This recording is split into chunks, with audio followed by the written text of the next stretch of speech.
Perhaps you know some people who are Christians or believers, and part of what they really like to talk about is the second coming, or the day of the Lord. What will it be like when Jesus returns? And in every age, there have been people who've looked at the signs of the times and said, look, there's wars and famines and strife and all these things, and all these are signs of the end times, and Jesus is going to come soon. Well, we've been saying that for 2,000 years, and we're still waiting, and many of those signs are present today as well, and so people are talking about it once again. But, it always strikes me that why are people so eager for the day of the Lord? Because especially as described in the prophets, the day of the Lord is not exactly something to look forward to. It's going to be something that's really, frankly, terrifying and scary.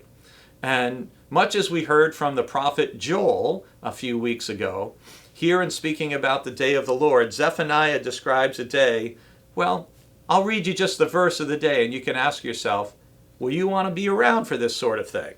In chapter 1, in verse 15, it says, that day will be a day of wrath, a day of distress and anguish, a day of ruin and devastation, a day of darkness and gloom, a day of clouds and thick darkness. Excited? Want to be there for that? Sounds very ominous. And when God comes in judgment, it is going to be scary. It's going to be scary for everyone, whether you're a person of faith who has sought very diligently to live a holy, honest, good, righteous, obedient life, to see God come in power as on a day of judgment, or the day of the Lord, is a frightening thing to contemplate. And that's why the prophets all warn, just as Zephaniah does, you want to make sure you're in the right place spiritually, in your relationship with God, in your relationships with other people. You want to be found doing the Lord's work, living the way God calls us to live, should that day happen during your life. It's possible that Christ could return today or tomorrow or next week or next month.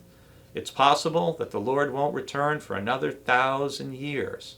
But it's always wise to live our life in such a way that should the Lord come today, or you or I should die today and meet the Lord, that we could do so without fear, and instead with rejoicing.